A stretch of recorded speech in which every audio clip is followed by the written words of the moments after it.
Hi, I'm Manny Botticelli, and this is the Storyteller Forecast for Libra for January 2019. Go to my website, anniehelpsyou.com. Check out my blog.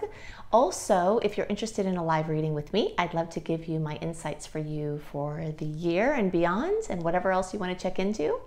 And if you love my style of teaching, then you will love my astrology apprenticeship program, which may be enrolling right at this very second, depending on when you're watching this. So go to anniehelpsyou.com and check out all of that.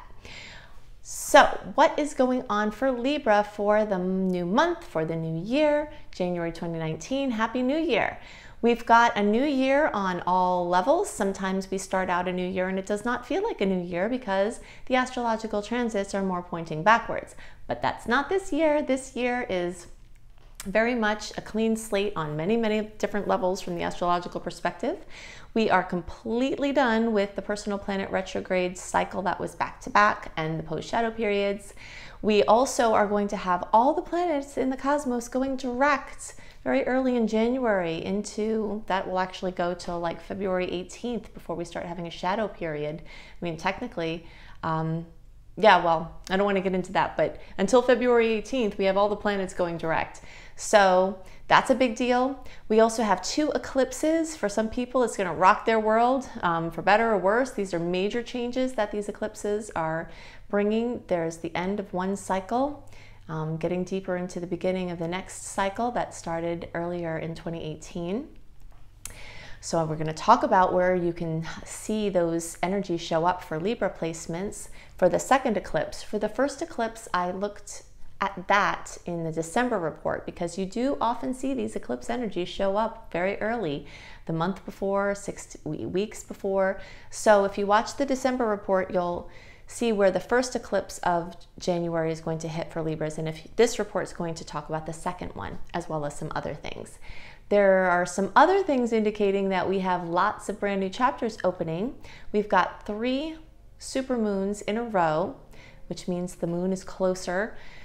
And it looks bigger and it exerts more effects on us. So the first 3 moons of the year are supermoons. They're also all at their beginning degree, which always indicates new chapters in a big way. And the fact that the 3 of them are in succession, plus the eclipses, plus all the planets going direct, no shadow periods. This is really a time for new things and lots of radical changes, surprise things happening, things you've been working on for a long time could be manifesting.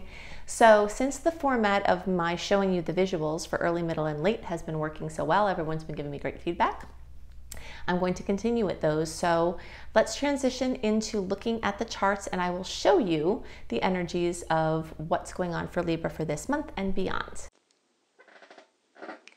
Hello, Libra friends. So if you're still with me, that means that you're interested in seeing the charts and differentiating between the early, middle, and late degree placements and seeing a visual for the energies that are at play for you this month and beyond. This is my favorite part personally because I'm an astrology teacher. So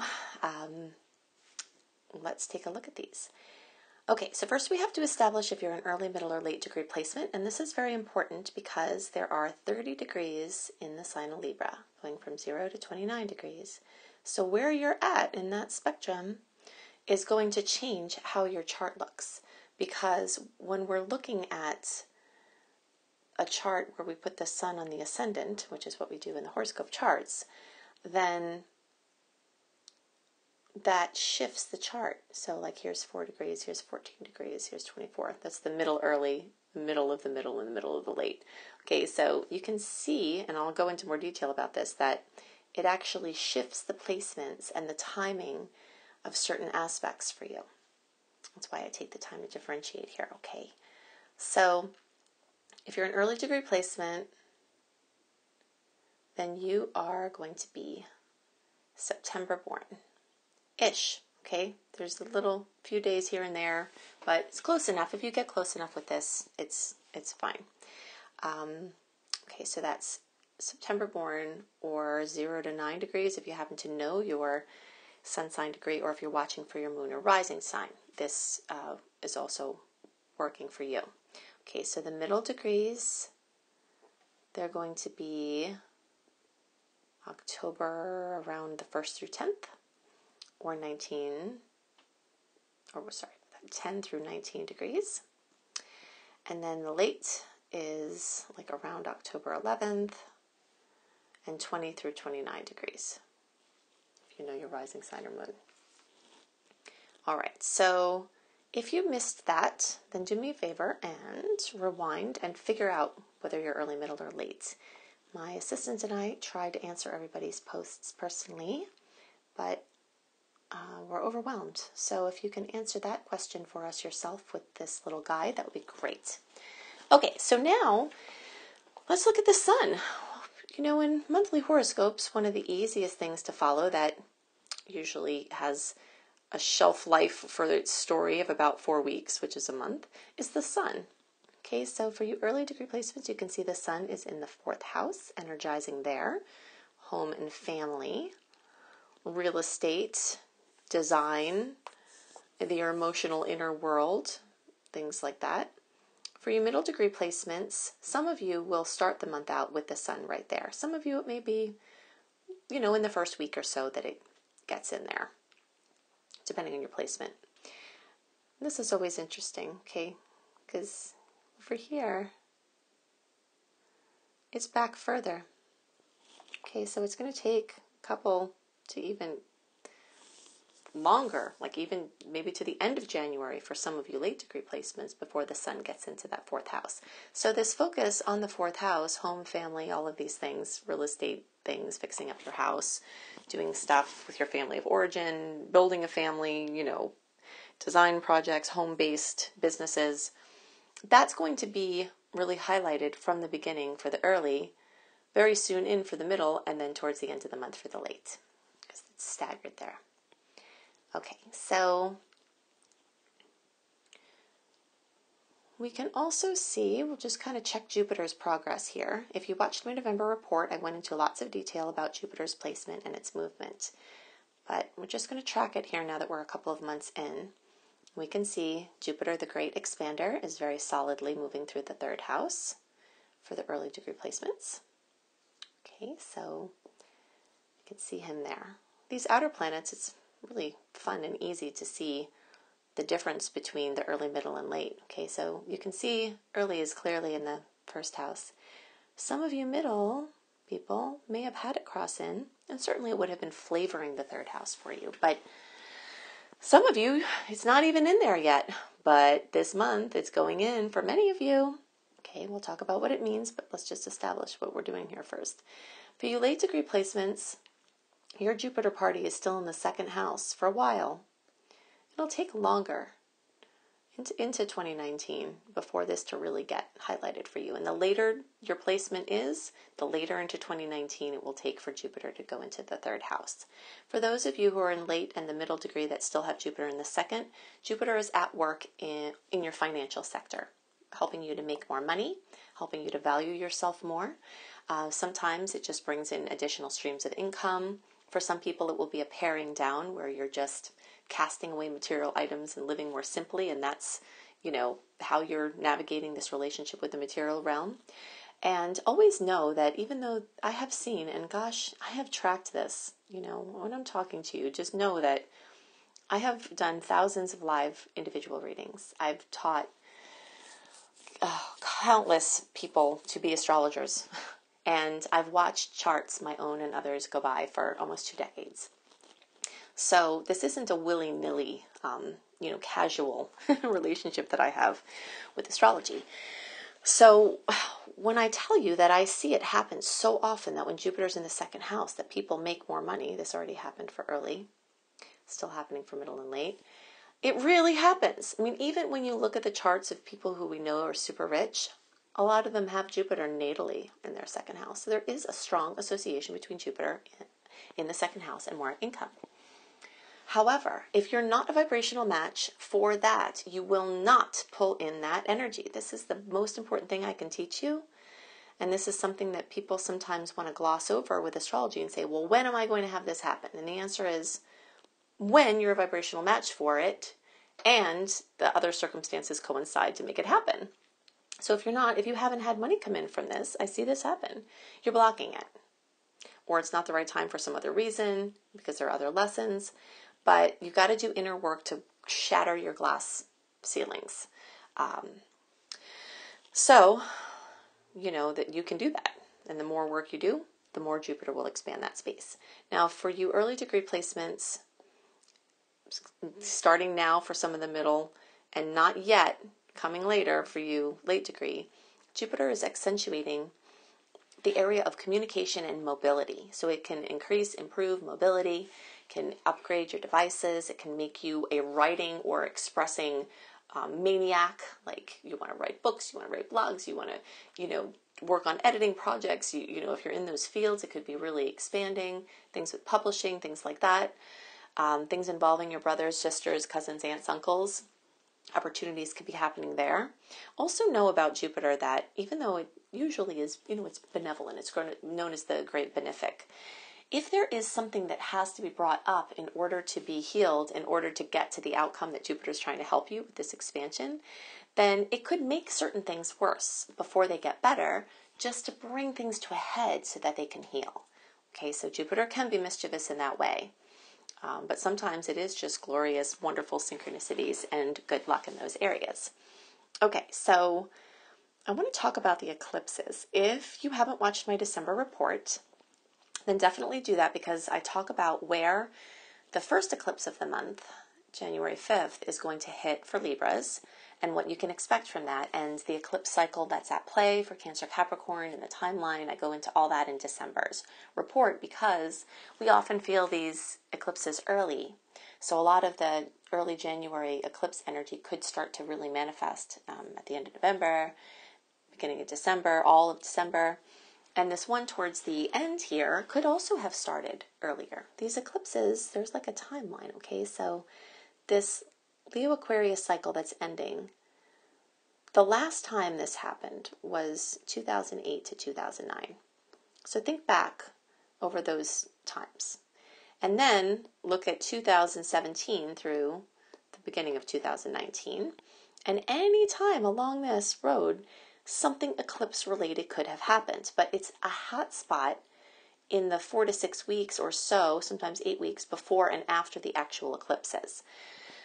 That's why I talk about these eclipses way before they happen, because the storylines are starting to get active, So for many people, and this is for all signs, things having to do with groups versus your own individual pursuits, people pleasing versus your own individual passions, and tuning into yourself, using your creativity to help the greater good, things like that have all been at play. And so a final chapter is occurring in this storyline that has been active. And this is coming through the almost 1 degree of Leo, 0.52. So it's almost 1 degree of Leo eclipse. So in the days around the 21st, it's going to be different depending on your time zone. So let's look to see where that's going to be. And actually this eclipse is going to be in the same place for all of you. That doesn't always happen. Sometimes the eclipses, like for some of the middle and late degree placements, are different than they are for the early degree placements. But all of you are going to be experiencing this eclipse energy in the 10th house. Some of you super early placements, you can get a little whisper in the 11th house. We'll talk about that. But we'll talk more about the 10th house, because that's where all of you are going to have a strong chance of feeling this. So let's think about what we're working with here. We're talking about a full moon, lunar eclipse, which tends to bring dramatic endings or things coming to completion or fruition. Often it is dramatic, it's drama, it's emotional. So this energy, and it's a super moon too, which I talk more about in the general transit after this, so it's like even more powerful. This energy brings fruition. It could be along the lines of something involving children or creative projects, or for some people, addictions. But it's manifesting for Libras through the 10th house of work, your place out in the world. Even for my friends who are retired, this can have to do with like your life's purpose, like what you're here to do, what your dharma is. Our career or work is not always our dharma. And so 10th house manifestations can be anything that has to do with your place out in the world. So this can be hiring, firing, losing job, starting a new job, getting a new position, getting raises, getting acknowledgement, work that you've done before showing up in a big way now, changing fields, retiring, just a lot of different ways. Something interesting going on with your boss or an authority figure or a father figure, or something notable having to do with dad. Definitely keep dads in your consciousness around this time and check on them and, make sure they don't need any help, because sometimes it could have to do with father needing some help, or it could have to do with father helping you. So that's how the energy is going to manifest there. Now I want to talk about the dates that I love, love, love, love, love this month. Some of the dates this month are my favorite for the whole year. And those are the dates I love for launches or doing important things. And then there are some dates to watch. This month has quite a few challenging and intense aspects, but it has several just beautiful, amazing aspects. So now I want to go into the general transits, where I'll give you those dates, the things to look out for, the launch dates, and then other things that you need to know about this month. So we're going to go into all that now. Okay, so now let's talk about the general transits. There are lots of important dates to note, and I'm going to go into the specifics of those now. The theme of the month for all signs is radical new chapters and wide open stars. As I mentioned before, this is truly the energy of a new year. It can be a very clean slate. We've had a year of retrogrades, pretty much focusing on the personal planets retrograde, and this is like a really huge clean slate time. So lots of old patterns, lots of old programming, lots of old ways of being, brilliant new chapters opening. There are so many reasons why there's so much newness. So not only are we free finally from the personal planet retrogrades and their post-shadow periods, as of January 6th, we also have all of the planets, including the outer planets, going direct. So this is a very rare occurrence, and these wide open stars will last until February 18th. So it is important to note, however, that even though we have all this energy from momentum and moving forward, we do actually have quite a few astrological clashes this month. So as far as trying to do important things or move forward, there are definitely going to be clashes and impediments, but still the general energy is just very open, and many things that we've been working on can really manifest at this time in a really huge way. So we talked at length about the eclipses. Besides the fact that the eclipses are happening, bringing in new chapters, ending old chapters, and then also besides the fact that the planets, will be all going direct, also the first 3 full moons of 2019 are all supermoons, and they occur at the first degree of their respective sign, which brings even more energy of a clean slate and the instigation of many new experiences and ways of being, opportunities, trajectory changes, and other new beginnings that we have really sought after, or some that arise as a surprise. I often get the question, what is a supermoon? So the supermoon is when the moon is at its closest possible point to, or very, notably close. You ever notice those moons where you're like, gosh, the moon looks really big. Like, whoa. Like that. Then that often is because the moon is actually closer to us. That's why it looks bigger. So when this coincides with the full moon, then it's called a supermoon. Okay, so supermoons definitely carry some similar energy to the eclipses in the way that there's more power behind the full moon. So more things coming to fruition and then opening up.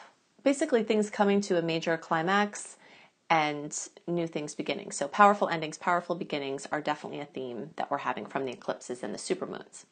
So I'm going to go into details about transits that I want you to be very aware of. And do note that if you want a written version of the general transit report a month early delivered to your inbox, then go to anniehelpsyou.com, sign up for my free email newsletter, and you'll get this information in writing and more. So I list all the transits that are most noteworthy, along with some information about what you can expect. So I won't go through all of them in this video, But if you sign up for my free email newsletter, then you'll be able to see access to them. And a lot of people really like that for planning because you can see when the dicey transits are, like right there written in front of you, not just hearing it on the audio.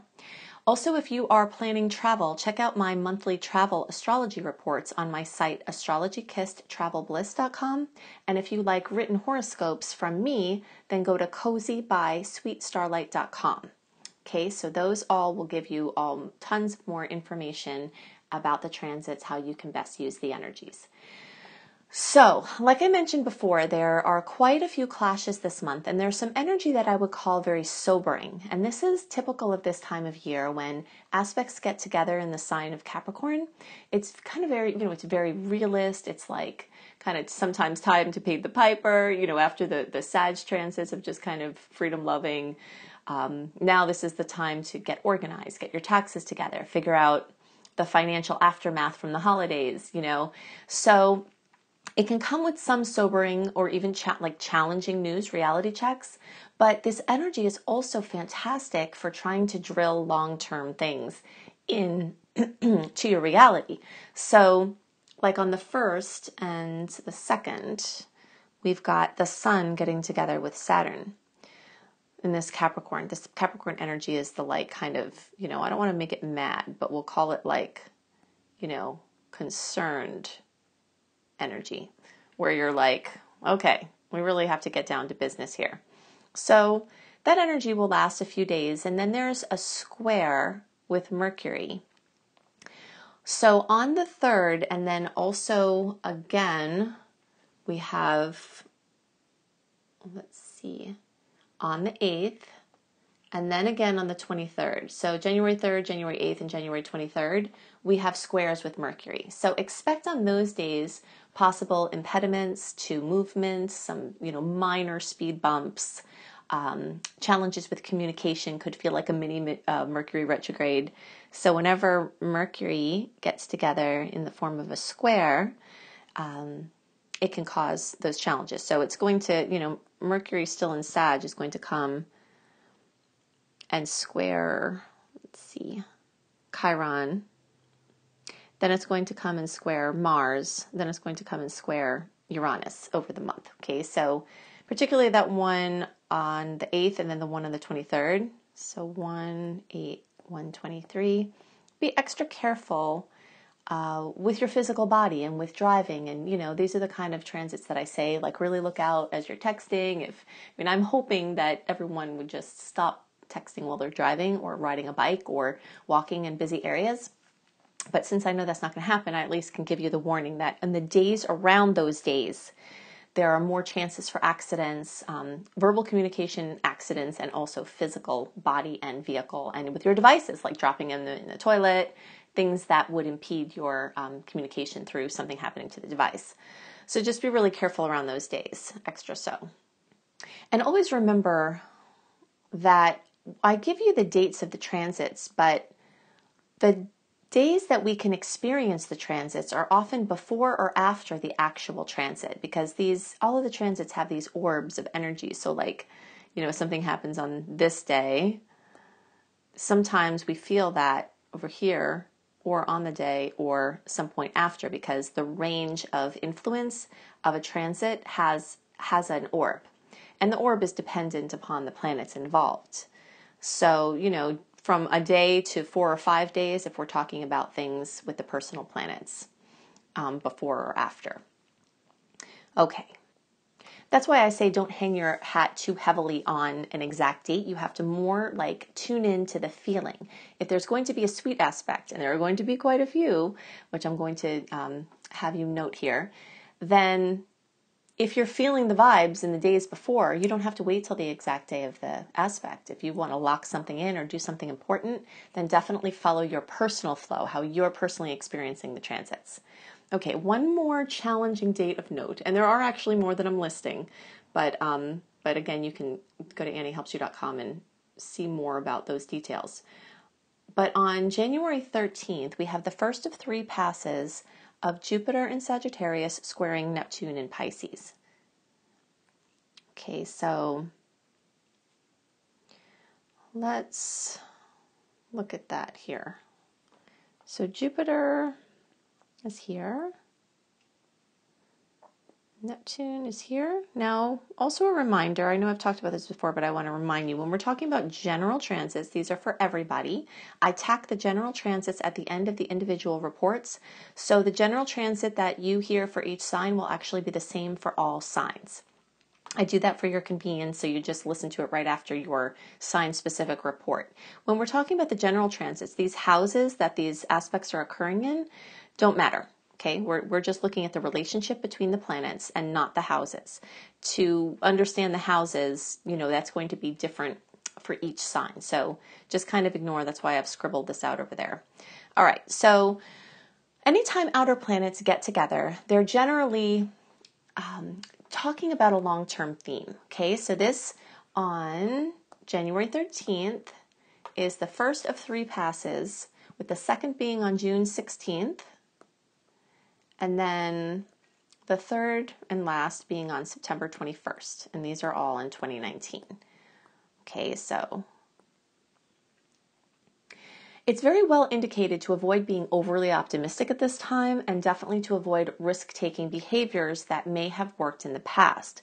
This is a time when the expansive nature of Jupiter, it just wants to go big, is kind of put into a challenging angle by this energy of disillusionment or confusion or uncertainty or chaos. And I always see these kind of aspects as nice checks and balances that we have from the universe, because we've been on this big expansion spree since Jupiter has gotten into Sagittarius. And we will continue this for most of 2019, where the energy, is in an expansion mode.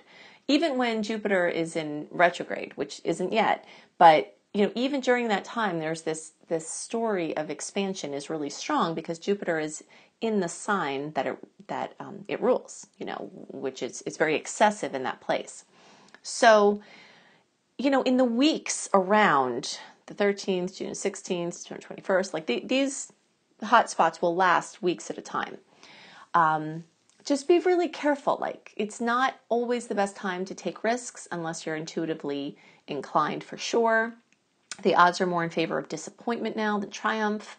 I see a positive way to look at this transit, as it helps to show the limits of the expansion that is occurring, because we can't just keep expanding indefinitely in all areas without having a rest or having a check-in or checking sustainability for the things we've, expanded into. It's very helpful for us to have this okay, let's take a step back and evaluate and prepare for future expansion by seeing, if we can manage what we've already done. So we need to have form and structure. We need to have structure to be in form. And so the energy, being very upward moving, this is a time when we're kind of settling into the new norm and taking a break from the frenetic pace of increase. And actually doing that purposely can be a sweet way to avoid lessons from this. Okay, so now let's talk about the juicy stuff. All right, let's get this out of here. I want to talk about my favorite aspects of the month. There are quite a few nice aspects this month, but most of them are coupled with challenging aspects on the same days. So there's kind of this sweet and salty going on a lot of the month. But towards the end, put a gold star around the 22nd.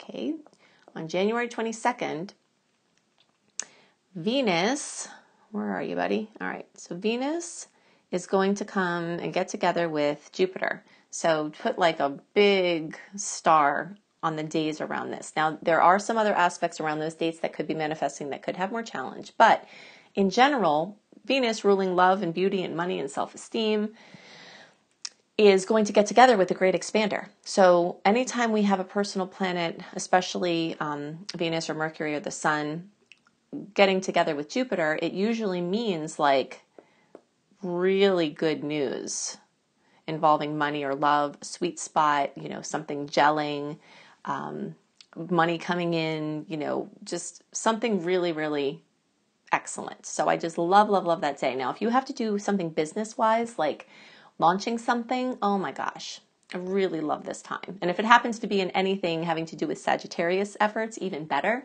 So teaching, learning, speaking, publishing, writing, spiritual pursuits, church-related things, travel, long distance, you know, different countries, different cultures, different languages. There's even more support around those kind of things coming in, news and other things. But you can definitely use it purposely to lock in some good energy.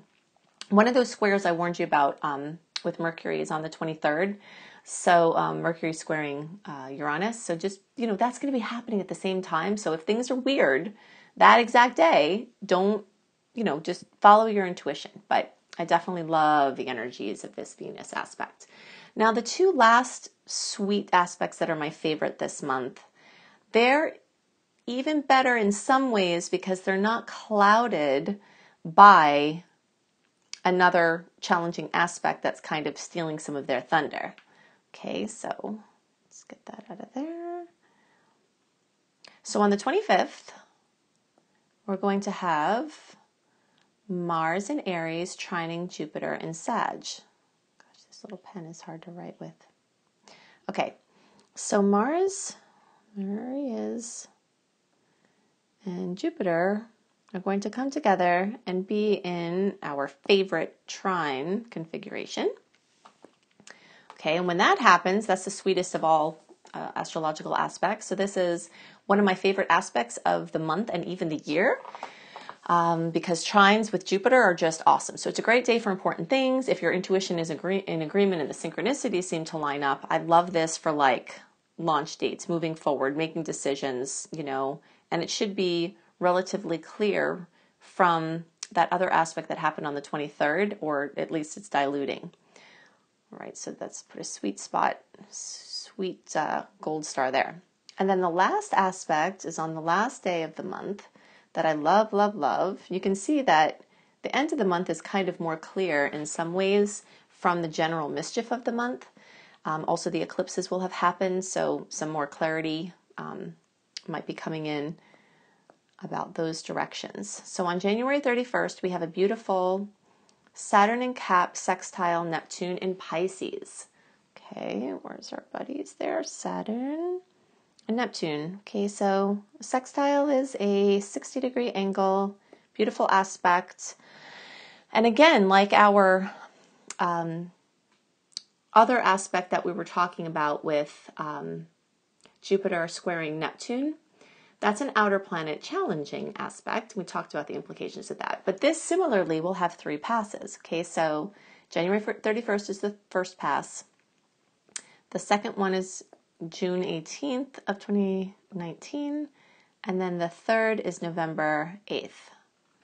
All right, so on these days, this energy of material gains coming from spiritual focus and pursuits is very strongly brought into the picture. And again, it's like the weeks around this time.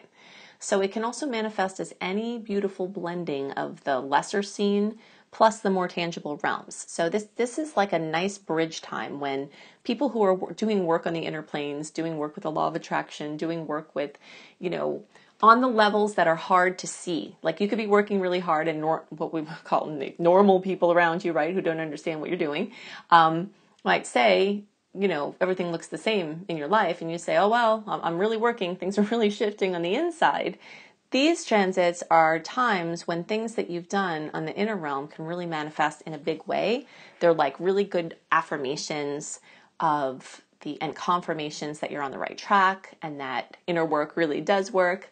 So I love ending off the month with that kind of awesomeness.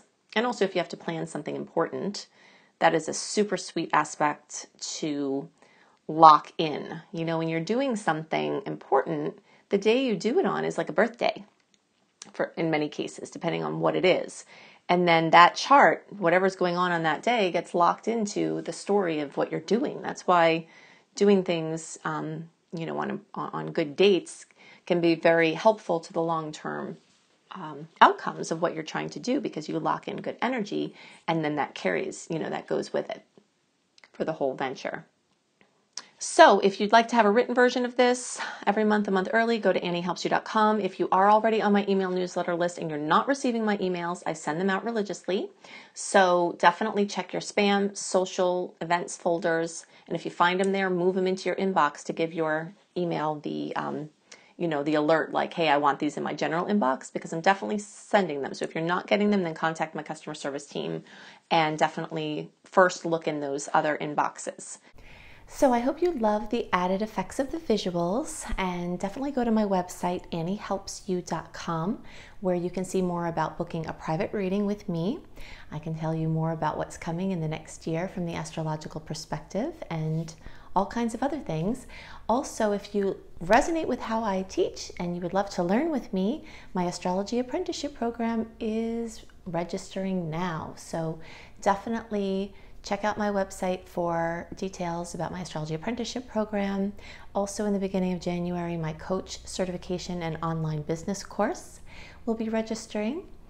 I have horoscopes and lifestyle blogs, including astrology for wellness blogs, at cozybysweetstarlight.com. And if you're a traveler, check out my astrology travel reports on my website, astrologykissedtravelbliss.com. If you're interested in tarot, you can check out my husband's site. Plus, he also has other information about astrology and some pretty cool offerings. You can check out his website, B.R. Newman, at iamhelios.com, iamhelios.com. So I hope you have a wonderful month, and I'll see you next month. Bye.